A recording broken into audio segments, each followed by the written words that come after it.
what do you want to invest, in the season? And I think, staying in compliance with, you know, some of the issues relative to health and safety for players has got to be of the utmost importance, and we're going to continue to try to emphasize that to keep the players, out of the virus's way. And I think the second thing is you really got to deal with what's in front of you, knowing that, there's been a lot of, things that happen that, create some changes. But this is the way you play. You focus on the next play, you focus on today, you focus on this game. And I think that's really what's important for our team to do right now. I think they've done a really good job, of doing that.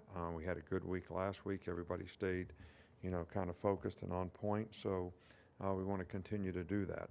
Um, I think Mark Stoops has done a really good job, at Kentucky.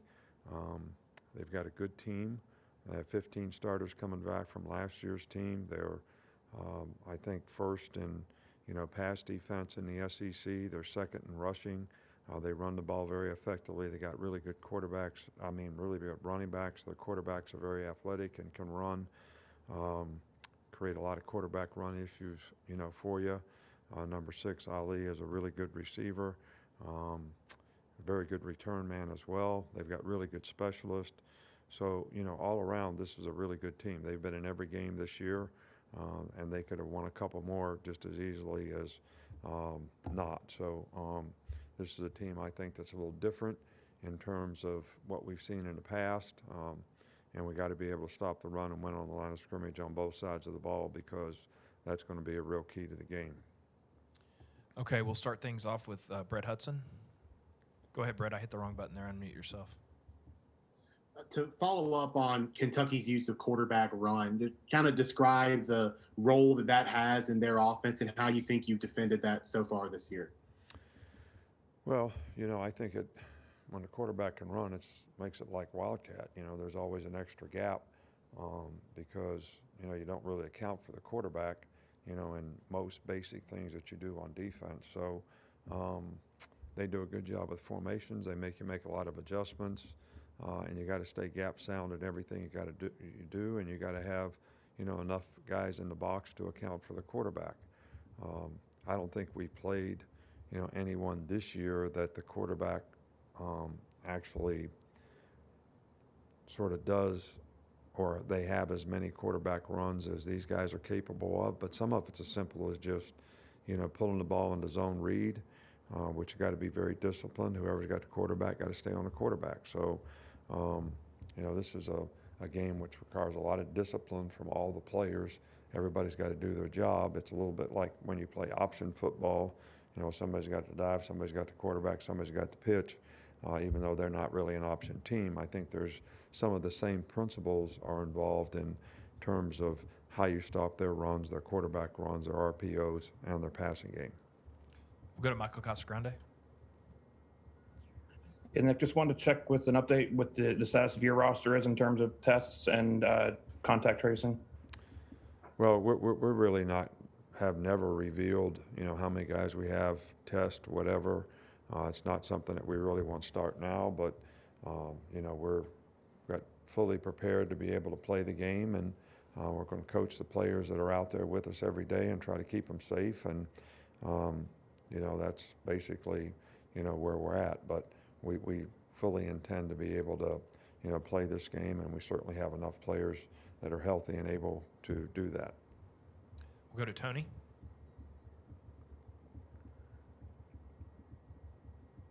Go ahead, Tony. Okay, we'll go to Steven real quick. Tony, we'll come back to you. Hey, Coach, you've always been one for attention to details, playing with purpose and focus on the field. But when you see your guys bond together in the locker room, bond together off the field, have fun with football, even off the field, what does that do for you as a coach, having those players that really love and appreciate each other? Well, I think that's what you always, strive for in terms of team togetherness and, guys staying together as a group. I think you can always accomplish more when you have togetherness on your team. That's, everybody, puts the team first. You're kind of out of yourself and into the team. And this group has been that way for the most part, and I really enjoy coaching them because of that. And I think that's helped them stay focused as well, because they have goals and aspirations for what they want to accomplish. They do it together. They hold each other accountable, and that's really a positive thing for us. Okay, we will go to Charlie Potter.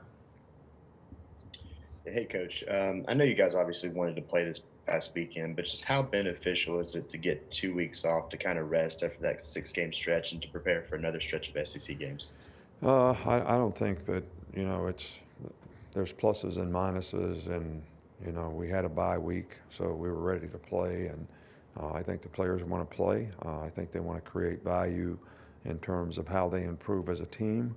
And I also think there's a lot of individual players that want to create value for themselves, and the only way they can do that is really play games. And I don't think, I think playing too many games in a row is really what wears your team down physically and psychologically. And these add-ons, if we were in a normal season, this would be the 11th week of the season. So we've practiced just about as much as it would have been if we were in the 11th game of the season. So I think physically we've been able to take care of our players. I think psychologically is the real challenge for them to be able to stay focused on the things they need to do to continue to improve and to play at a high level, especially when we're, basically halfway through the season. We'll go to Mike Rodak. With the SEC adding the provision last week that they can change the schedule up until Monday night each week, how does that affect how you approach Sundays and Mondays in terms of preparation for each It really game? doesn't. It's like I said in the beginning of this, you got to focus on what's in front of you. Right now, we're supposed to play Kentucky. That's what we're focused on. That's what we're getting ready to prepare for. If that changes, we've got to be ready to adjust. But so we don't control that. We can't control that. We can't control what we do every day, and that's what we're trying to stay focused on. Okay, we'll go to Ryan Hennessy. Hey, Coach. 1 year ago today was the injury that Tua went down with. What has this year been like for you as a coach to see his success, and how proud are you to see him doing well in the NFL? Well, I actually got to watch him play yesterday for the first time, and I thought he played very well. I was really proud of him. I made some really good throws, led the team to victory, moved them down the field, answered the bell when they needed to, in the fourth quarter. So always makes me proud for every player that we have in the NFL to see him do well. And, that's what the program's all about, trying to help these guys improve and fulfill their dreams of what they want to do in the future on and off the field. And it's always very self-fulfilling to see, guys having success doing that. Okay, we'll go back to Tony, see if his mic's working. Hey, can you guys hear me? Yeah, we got you. Okay, yeah, Coach. What about Najee Harris's game makes him so good in the receiving part of the game, and how does that ability help open up the rest of your offense? Well, I think it's always good that when you have a back that can play every down and is a very effective third down player, I think, you probably all look at it like pass catching, but Najee's very good in pass protection. So even when people blitz and he has to pick somebody up, it kind of goes unnoticed, but he's got a really good understanding of the protections, doesn't make a lot of mistakes, and can, is big enough to block whoever's coming. And then to add to that we can free release him, and he's a really, really good receiver. It adds a dimension to your offense, and I think running back and tight end is always the best matchups you're going to get, on the defense. So he gets some good matchups, and he certainly takes advantage of them. We'll go to James Ogletree. Yeah, Coach, you mentioned gap discipline. It can sometimes be difficult for people outside of a coaching or playing background to understand what all goes into that and why a player may have a missed assignment or something like that. Can you just explain what goes through a defensive player's mind when they're reading their keys and what might lead to those gap discipline issues, and how you feel like your defense has progressed in that regard? Well, I think we've improved, throughout the year. I think, early on we planned some young players, and, we struggled at times, but I think as time has gone on, we made less mental errors. People have played with more discipline. Keying is eye control is the biggest part of playing defense. So it's play recognition and understanding exactly how you fit on this play, whether it's a zone play, whether it's a gap play, counter, or whatever it is. Everybody's got to recognize and see that play and know exactly how they fit on that. So it starts with you have to look at the right thing to have the right eye control. And I think this is always a challenge because as you all do, as I do when I watch a game on TV, you watch the ball.